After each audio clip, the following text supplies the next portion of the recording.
বাতাসের টানে টানে কোকিলের সুরে সুরে, বাতাসের টানে টানে কোকিলের সুরে সুরে, ভাসে আমার নবীর নাম, বলো সাল্লু আলাইহি সালাম।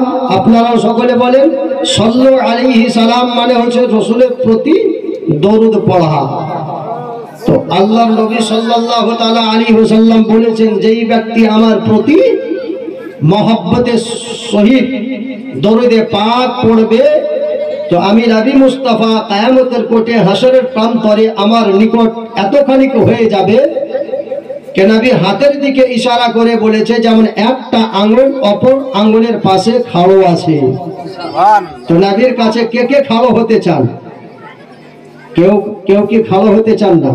যে খাড়ো হয়ে যাবেন নবীর কাছে, ও জান্নাতে, ও জাহান্নামে যেতে পারে না। তো আপনারা কি জান্নাতে যেতে চান না বাপ? হ্যাঁ, মহব্বতে বলবেন, জোরে সোরে মহব্বতে বলবেন। বাতাসের টানে টানে কোকিলের সুরে সুরে, বাতাসের টানে টানে কোকিলের সুরে সুরে, ভাসে আমার নবীর নাম, বলো সাল্লু আলাইহি সালাম, বলো সাল্লু আলাইহি সালাম। বিশ্বরব আল্লাহ তাআলা দরুদ পড়েন, সাল্লি আলা, জোরে জোরে বলা যাবে না সুবহানাল্লাহ, আর মহব্বতে বলুন সুবহানাল্লাহ। বিশ্বরব আল্লাহ তাআলা দরুদ পড়েন, সাল্লি আলা, বিশ্বরব আল্লাহ তাআলা দরুদ পড়েন, সাল্লি আলা। আরে তাই তো পড়ি আমরা সুবহ শাম, বলো সাল্লু আলাইহি সালাম, বলো সাল্লু আলাইহি সালাম। বাতাসের দুলে দুলে বাগানের সকল ফুলে, বাতাসের দুলে দুলে বাগানের সকল ফুলে, নবীকে করলো ইয়া নবী তোমায় সালাম, বলো সাল্লু আলাইহি সালাম, বলো সাল্লু আলাইহি সালাম। বাতাসের টানে টানে কোকিলের সুরে সুরে, বাতাসের টানে টানে কোকিলের সুরে সুরে, ভাসে আমার নবীর নাম, বলো সাল্লু আলাইহি সালাম, বলো সাল্লু আলাইহি সালাম। আল্লাহুম্মা সাল্লি আলা সাইয়্যিদিনা মাওলানা মুহাম্মদ সাল্লাল্লাহু তাআলা আলাইহি ওয়াসাল্লাম পড়েছি। ভদ্র মুসলিম সমাজ, কোরআনে মুকদ্দাস থেকে আল্লাহ পাক আল্লাহ তাআলা বলেন, ওয়াবিল ওয়ালিদাইনি ইহসানা, যে তোমরা বাপ-মার প্রতি ভালো ব্যবহার দেখাও। বাপ-মা প্রতি কি রকম ব্যবহার দেখাতে হবে, কোরআনে মুকদ্দাসে আমাদেরকে কি আল্লাহ পাক শিক্ষা দিলেন, যে তোমরা বাপ-মার প্রতি ভালো ব্যবহারে দেখাও। তাহলে ভালো ব্যবহারে জায়গায় আমরা কি দেখাই? বাপ মা বৃদ্ধ হয়ে গেছে, আর মা বৃদ্ধ হওয়ার পর যদি বিড় বিড় বিড় বিড় করে কানের কাছে কিছু বলে, তো তোর কাম ধান্দা নাই, খালি তৎক্ষণ থেকে বকে যাচ্ছি, বলে না বলি না গো। কিতাবের মধ্যে পাওয়া যায়। উদাহরণস্বরূপ আপনাদেরকে বলি, একটা বাচ্চা, ছোট বাচ্চা, এই বাচ্চাকে তার পিতা আঙুল ধরিয়ে হেঁটে যাচ্ছে বা ঘুরেতে নিয়ে যাচ্ছে, রাস্তার মধ্যে আপনার দেখা যায় যে একটা গাছের মধ্যে একটা কাক বসে আছে। বাচ্চা আব্বাকে জিজ্ঞাসা করছে, আব্বা ওটা কি? বলে বেটা ওটা কাক। বলে আব্বা ওটা কি? বলে বেটা ওটা কাক। এরকম জিজ্ঞাসা করে না? আবার বলছে আব্বা ওটা কি? বলে বেটা ওটা কাক। বলে কি বলে না গো? একটা কথাকে বারবার বাপের কাছে জিজ্ঞাসা করে, মায়ের কাছে জিজ্ঞাসা করে। আচ্ছা বলেন তো, আপনার বাল্যকালে যে আপনি আপনার পিতাকে শত শতবার জিজ্ঞাসা করেছেন, কখনো বিরক্ত বোধ করেছেন? এই জোরে সোরে বলেন না কেন গো? কখনো বিরক্ত বোধ করেছে? করেনি কখনো বিরক্ত বোধ। আর আজকে ওই ছেলেটা যখন জওয়ান হয়ে গেল, তো জওয়ান হওয়ার পরে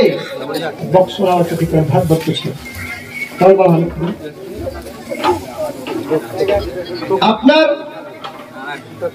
জওয়ান হওয়ার পরে ওই বালকের যখন বিবাহ দিয়ে দিল, আর মা বাপ যখন আপনার বৃদ্ধ হয়ে গেল, আল্লাহ কোরআনে বলেন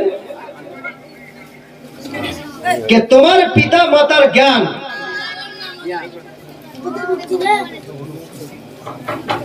ওই রূপ হয়ে যাবে।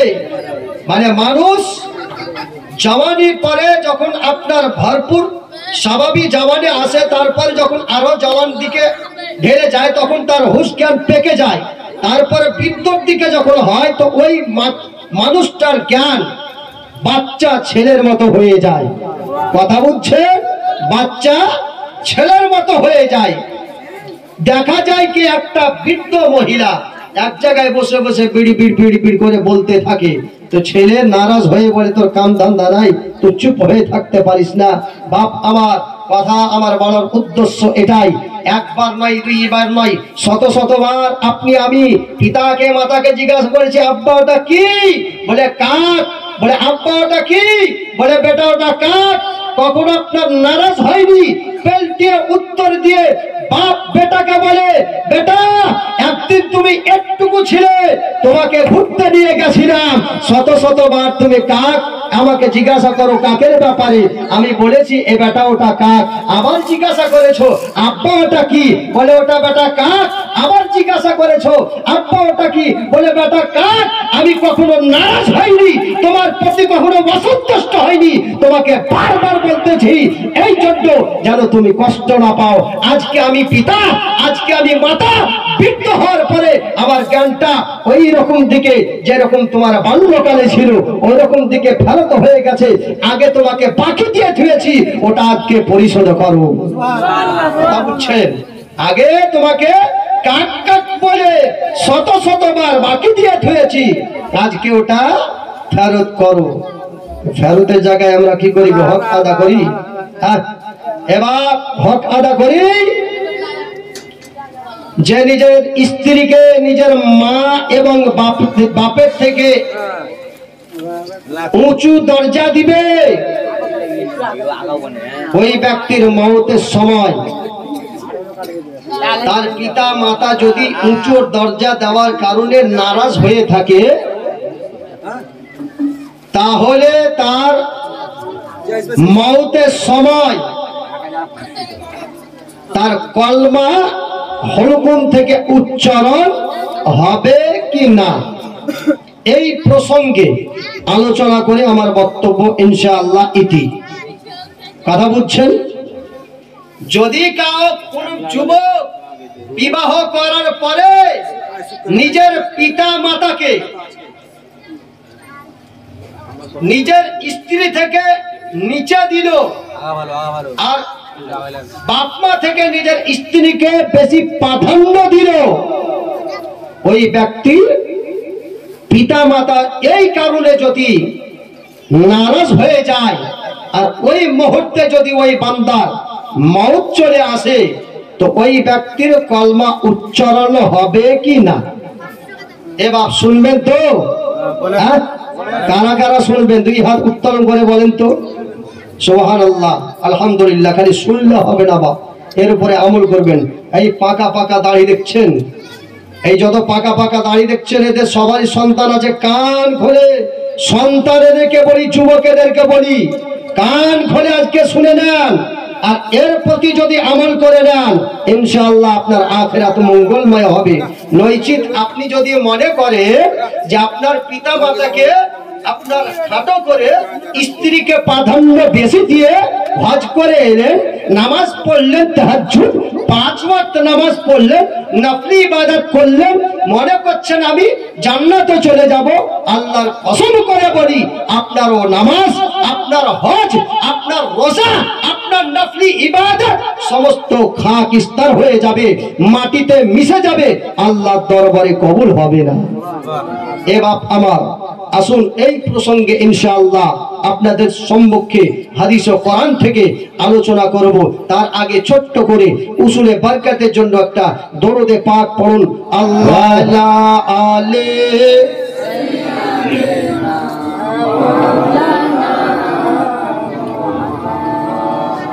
সাল্লাল্লাহু তাআলা আলাইহি ওয়াসাল্লাম। বাবজিরা আমার, বলতেছিলাম যে হযরতে গ্রামী যেই ব্যক্তিরা নিজের পিতা মাতাকে, নিজের স্ত্রীর, আপনার পিতা মাতার জায়গায় স্ত্রীকে বেশি প্রাধান্য দিবে, নিজের পিতা মাতাকে আঘাত দিবে, নিজের পিতা মাতাকে কষ্ট দিবে, এই শ্রেণীর বান্দাদের যখন মওত আসবে, ওই শ্রেণীর বান্দারা আপনার কলমা তাদের হুলকুমে আটকে থাকবে, তাদের উচ্চারণ হবে না। সুতরাং আপনাদেরকে বলতে চাই কি আল্লাহ পাকের নবীর এক সাহাবী ছিল বাপ আমার, নাম ছিল আলকামা, হযরতে আলকামা রাদিয়াল্লাহু তাআলা আনহু। ইনি একজন এমন সাহাবী রাসূল ছিলেন যে ইনি যখন আপনার হঠাৎ অসুস্থ পড়ে যায়, অসুস্থ হয়ে যাওয়ার কারণে আপনার ওনার স্ত্রী আপনার রাসূল পাক সাল্লাল্লাহু তাআলা আলাইহি ওয়াসাল্লামের দরবারে একজন উনি নিজেই গিয়ে আপনার রাসূল পাক সাল্লাল্লাহু তাআলা আলাইহি ওয়াসাল্লামকে খবর দিলেন, ইয়া রাসূলুল্লাহ, ইয়া হাবিবাল্লাহ, আল্লাহর নবী গো, আমার স্বামী আপনার সাহাবী হযরতে আলকামা, উনি আপনার বিস্তারে ইস্তিরাহাতের উপরে আপনার আলালাতের অবস্থায় রয়েছে, অর্থাৎ উনি অসুস্থ পড়েছেন। উনি অসুস্থ পড়ার কারণে ওনার দম যাওয়ার সময় চলে এসেছে। সুতরাং ইয়া রাসূলুল্লাহ, ইয়া হাবিবাল্লাহ, যদি আপনি একটুকু দয়া করে দেখার জন্য যেতেন তো বেশি ভালো হতো।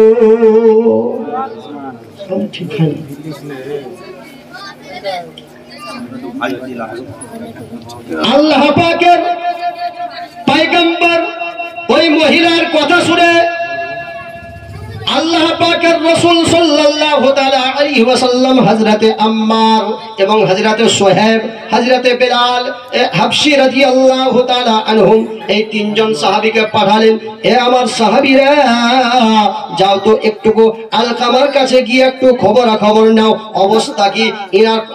ইনারার সঙ্গে আপনার একযোগ হয়ে তিনজনে টুকটুক করে চললেন আলকামা রাদিয়াল্লাহু তাআলা আনহুর বাড়ির দিকে। ওখানে গিয়ে দেখছেন সমস্ত লোকেরা বসে আছে। রাসূল আমার ওনাদেরকে উপদেশ দিয়েছিলেন যে আলকামা সাইডে বসে বসে তোমরা কালমাত তালকিন দিবা। আলকামা রাদিয়াল্লাহু তাআলা আনহুর কাছে গিয়ে আপনার সমস্ত সাহাবী জোরে জোরে কালমা পড়তে লাগলেন, লা ইলাহা ইল্লাল্লাহ, লা ইলাহা ইল্লাল্লাহ, লা ইলাহা ইল্লাল্লাহু মুহাম্মাদুর রাসূলুল্লাহ সাল্লাল্লাহু তাআলা আলাইহি ওয়াসাল্লাম। বাবরা আমার, হযরতে আলকামা রাদিয়াল্লাহু তাআলা আনহুর সাইডে বসে বসে কালমাত তালকিন দিছে বাপ আমার, কিন্তু হযরতে আলকামা রাদিয়াল্লাহু তাআলা আনহুর হুকুম থেকে কলমা উচ্চারণ হয় না। ওই সময় সাহাবীদের মধ্যে একজন সাহাবী রায় দিল, যাও গিয়ে রাসূলের দরবারে খবর পৌঁছিয়ে দাও যে আলকামা রাদিয়াল্লাহু তাআলা আনহুর আপনার জবান দ্বারাই কলমা উচ্চারণ হচ্ছে না, হুকুম দ্বারাই কলমা উচ্চারণ হচ্ছে না। ওই সময় একজন সাহাবী রাসূলের দরবারে খবর নিয়ে গেলেন, ইয়া রাসূলুল্লাহ, ইয়া হাবিবাল্লাহ, আল্লাহর নবী গো, আলকামা রাদিয়াল্লাহু তাআলা আনহুর হুকুম থেকে কলমা উচ্চারণ হচ্ছে না। ইয়া রাসূলুল্লাহ, আলকামা সাহাবী রাসূল, ইয়া রাসূলুল্লাহ, আপনার সাহাবী, ওনার হুকুম থেকে কলমা উচ্চারণ হচ্ছে না। তো রাসূল আমার বলছে, ওনার পিতা মাতার মধ্যে কেউ কি বেঁচে আছে? তো নবী পাক সাল্লাল্লাহু তাআলা আলাইহি ওয়াসাল্লাম তদন্ত নিতে বললেন। তো তদন্ত নেওয়ার পরে জানা গেল যে ওনার পিতা দুনিয়াতে নাই, কিন্তু মা আছে। তো বৃদ্ধ একজন মহিলা, আছে, বলে তাকে ডেকে নিয়ে আসো, আর যদি সে না আসতে পারে তো ওখানে থাকতে বলবা, আমি নবী নিজে তার কাছে যাব। রাসূল পাক সাল্লাল্লাহু তাআলা আলাইহি ওয়াসাল্লামের কথা শুনে একজন সাহাবী টুকটুক করে আপনার চললেন ও মহিলার কাছে, গিয়ে আপনার ওই মহিলাকে রাসূলের সন্দেশ, রাসূলের সমস্ত কথাবার্তা শুনিয়ে দিলেন। ওই মহিলা আদাবান বলল, রাসূল আমার কাছে আসবে, এটা আমার ঈমান গাওয়ারা করে না, এটা আমার বিবেক বিচারা, আবার মানবতা কখনো গাওয়ারা করে না। আমার নবী বিশ্ব নবী, যার আদব আপনার করা আমাদের জন্য জরুরি রয়েছে। সুতরাং আমি বৃদ্ধ মহিলা হলেও আমার নবীর দরবারে আমি নিজেই টুকটুক করে চলে যাব। হযরত কিরামে এই মহিলা আপনার লাঠির ভরে টুকটুক করে নবীর দরবারে হাজির হয়ে গেলেন। নবী জিজ্ঞাসা করেন, ও আলকামার মা, আলকামার ব্যাপারে একটুকু যদি আমার মতো নবীর সামনে যদি তোমার বেটার ব্যাপারে কিছু বলছিলে। পাক সাল্লাল্লাহু তাআলা আলাইহি ওয়াসাল্লামের সামনে আপনার ওই মহিলা আপনার বলতে লাগলো, ইয়া রাসূলুল্লাহ, ইয়া হাবিবাল্লাহ, ইয়া ফিদাকা আবা উম্মি, আপনার পদতলে আমার পিতা মাতা কুরবান হয়ে যাক। ইয়া রাসূলুল্লাহ, আমার ছেলে 5 ওয়াক্তের নামাজ পাবন্দি সহিত পড়তো এবং আপনার তাহাজ্জুদের নামাজ পড়তো, নফল ইবাদত করতো এবং সদকা খায়রাত করতো, যাকাতও দিত, সমস্ত নেকির কাম উনি ওনার দ্বারা সমস্ত সময় আপনার হতে থাকতো। সমস্ত সময় সমস্ত আমলকে করতেন। যেই সময় যে আমলের টাইম আসতো ওই ভালো আমলগুলো আল্লাহ পাকের জিকির আজকারের মধ্যে ওই আমার সন্তান মগ্ন থাকতো। হযরত কিরামি রাসূল আমার জিজ্ঞাসা করেন, তাহলে তার প্রতি তুমি কি অসন্তুষ্ট আছো, তোমার ব্যাপারে কি আছে বলো। এই সময় আলকামা রাদিয়াল্লাহু তাআলা আনহুর মা আপনার বলতে লাগলেন, ইয়া রাসূলুল্লাহ, ইয়া হাবিবাল্লাহ, আল্লাহর নবী গো, আমার সন্তানের প্রতি আমি আলকামার মা নারাজ রয়েছি। ইয়া রাসূলুল্লাহ, আমি আলকামার মা আলকামার প্রতি নারাজ রয়েছি। বলে কেন, কিসের জন্য, কেন নারাজ তুমি? বলে ইয়া রাসূলুল্লাহ, আলকামা নামাজ পড়তো, আলকামা তাহাজ্জুদের নামাজ পড়তো, 5 ওয়াক্ত নামাজ পড়তো, মাহে রমজানের রোজা রাখতো, সমস্ত কাম করতো। নেক কাম করার সত্ত্বেও, ভালো ভালো কাম করার সত্ত্বেও এক জায়গায় একটা কমতি ছিল, যেটা দেখে আমি আলকামার মা কষ্ট পেয়েছি, বেদনা পেয়েছি, যার জন্য আমার সন্তানের প্রতি আমি নারাজ। বলে সেই বেদনা পাওয়ার কারণটা কি যদি একটুকু বলে দিতে বড় ভালো হতো। রাসূল পাক সাল্লাল্লাহু তাআলা আলাইহি ওয়াসাল্লামের সামনে হযরত আলকামা রাদিয়াল্লাহু তাআলা আনহুর ব্যাপারে বলতে লাগলেন ওনার মা, যে আমার ছেলে তার স্ত্রীকে আমার থেকেও বেশি প্রাধান্য দিত। আমি আলকামার মা, আমি এত কষ্ট করে তাকে জন্ম দিয়ে, এত কষ্ট করে তাকে লালিত পালিত করে আমি জওয়ান করলাম, আমি মানুষের মতো মানুষ করলাম। আমি আলকামার মা, তার বিবাহ আমি দিলাম, তারপরে তার স্ত্রীকে আমার থেকে বেশি প্রাধান্য দিচ্ছে, এটা আমার অন্তরে গাওয়ারা করে না, আমার হৃদয়ে বরদাস্ত করতে পারে না। সুতরাং এই জন্য আমার সন্তানের প্রতি আমি নারাজ রয়েছি। এ বাপ আমার, স্ত্রীকে প্রাধান্য দেন তো না বাপ মাকে? এ যুবকেরা, এ ভাইরা আমার, স্ত্রীকে প্রাধান্য দেন না বাপ মাকে? এখনো কান খুলে শুনে নেন, এ সাহাবী রাসূল যার ব্যাপারে আমার নবী বলেছে, আমার সাহাবী যদি এক মুঠ যদি আল্লাহর রাস্তায় যাও খরচা করে দেয়, আর তোমরা যদি উহুদের সমতুল্য, উহুদের পাহাড়ের সমতুল্য আল্লাহর রাস্তায় সোনা খরচা করে দাও, তা আমার সাহাবীর এক মুঠ যাওয়ের সমতুল্য নেকি সঞ্চয় করতে পারো না। এ সাহাবীর মুকাম, এ সাহাবী আবু ইনার ব্যাপারে কি বলতে লাগলেন, সুবহানাল্লাহি ওয়া বিহামদিহি। বাপ আমার, এনার কলমা উচ্চারণ না হওয়ার কারণ নবী জানতে পারলেন। ওই সময় সাহাবীকে ডাকলেন, কিছু ডাকার পরে বললেন কিছু কাঠ নিয়ে আসো। বলে কাঠ নিয়ে আসার পরে আগুন ধরা হবে এখানে। আলকামার মা জিজ্ঞাসা করেন, ইয়া রাসূলুল্লাহ, কাঠ নিয়ে এসে আগুন কেন ধরা হবে? বলে তোমার সামনে আলকামাকে পোড়া হবে। এ বাপ আমার, জগতের বুকে এমন কোন মা আছে যে নিজের সামনে নিজের সন্তানকে পুড়তে দেখবে? এমন কোন বাপ আছে যে নিজের সন্তানকে নিজের সামনে তড়পে মরতে দেখতে পারে? কেউ আছে একটুকু হাত উঠিয়ে বলবে? এ সরে সরে বলেন না, সাত বেরের মারা। এ বাপ আমার, কেউ এমন আছে জগতের মুখে এমন কোন মা নাই যে নিজের সন্তানকে নিজের চোখের সামনে জ্বলতে দেখতে পারে? আলকামা রাদিয়াল্লাহু তাআলা আনহুর মা চট করে বললেন, ইয়া ইয়া রাসূলুল্লাহ আমি তার মা, যাকে আমি জন্ম দিয়েছি 22 মাস 13 দিন ধরে গর্ভে রেখেছি, তারপরে লালতি পালিত করে অতি কষ্ট করে মানুষ করেছি, আমার সামনে আমার সন্তানকে জ্বলা হবে, আমি কেমন করে বরদাস্ত করতে পারি? আমার নবী বলেন, এ আলকামার মা, এ তো দুনিয়াবি আগুন, এটা যদি বরদাস্ত করতে না দেখতে পারো, তাতে এর থেকে কঠিন আগুন জাহান্নামের আগুন, ওটা তোমার ছেলে কেমন করে বরদাস্ত করতে পারে? জোরে সোরে বলা যাবে না? তোমার ছেলে কেমন করে বরদাস্ত করতে পারে? রাসূল পাক সাল্লাল্লাহু তাআলা আলাইহি ওয়াসাল্লামের কথা শুনে আপনার সমস্ত লোকের সম্মুখে ওই মহিলা বললেন, ইয়া রাসূলুল্লাহ, ইয়া হাবিবাল্লাহ, আল্লাহর নবী গো, আমি সমস্ত মুমিন মুসলমানকে সাক্ষী রেখে, আপনাকে সাক্ষী রেখে, আল্লাহ পাককে সাক্ষী রেখে আমি আমার ছেলেকে স্বইচ্ছায় খুশি হয়ে ক্ষমা করে দিলাম। জোরে সোরে বলা যাবে না। হযরতে আলকামা রাদিয়াল্লাহু তাআলা আনহুর মা যখন ক্ষমা করলেন, নবী আবার হযরতে বেলাল হাবশী রাদিয়াল্লাহু তাআলা আনহুকে বললেন, ও বেলাল, চলে যাও আলকামার কাছে গিয়ে দেখো আলকামার হুলকুম দ্বারা কলমা বার হচ্ছে কিনা, আলকামার জবান দ্বারা কলমা উচ্চারণ হচ্ছে কিনা।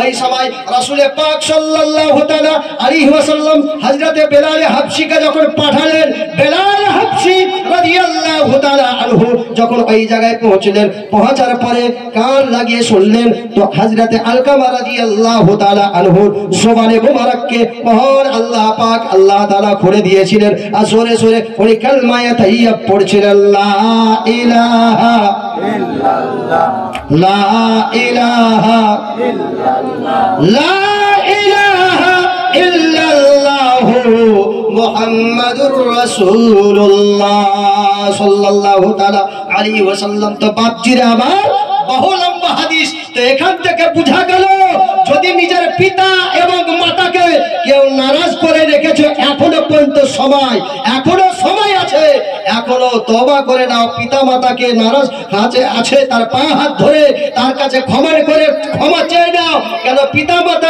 এমন, যার সম্মুখে হাজির হয়ে যদি একবার কাঁদতে লাগো মা, তো পিতা আর বরদাস্ত করতে পারে না, মা আর বরদাস্ত করতে পারে না। দুই চর লাগাতে পারে, আপনাকে দুইটা তামাচা লাগাতে পারে, তার হক আছে। আপনার মাল, তার হক আছে। আপনার আওলাদের উপরে তার হক আছে। আপনার জায়দাদের উপরে তার হক আছে। হযরতে গ্রামী, এমনকি আপনি যদি ভাবেন তো ওই বেটার কাছে নিস না, আমার কাছে কেন নিতে আসছি, এই কথা যদি বলেন, আপনি এটাও ভুল বলবেন। দুই বাপ বেটার মধ্যে ঝগড়া, নবীর কাছে গেলেন, নবীকে বলতে লাগলেন, ইয়া রাসূলুল্লাহ, আমার বাপ আমার কাছে খালি বারবার টাকা পয়সা চাই, আমার বাপকে খালি দিতেইছি, আবার বলছে দাও। তো ইয়া রাসূলুল্লাহ, করি তো করি কি? নবী পাক সাল্লাল্লাহু তাআলা আলাইহি ওয়াসাল্লাম বললেন, এ সন্তান শোন, আমি নবী বলছি, তুই তোর বাপের ছেলে, তো তোর বাপের ছেলে হওয়ার কারণে তোর জামাল আছে, ওগুলো তোর বাপের। জোরে জোরে বলা যাবে না। এ আমার ইনসাফ ইসলাম দিয়েছেন, সুবহানাল্লাহি ওয়া বিহামদিহি। তো যা হোক, ভদ্র মুসলিম সমাজ লম্বা চওড়া বক্তব্য না দিয়ে কিঞ্চিত আমরা শুনে এর প্রতি যদি আমল করি, ইনশাআল্লাহ আমাদের বেড়া পার।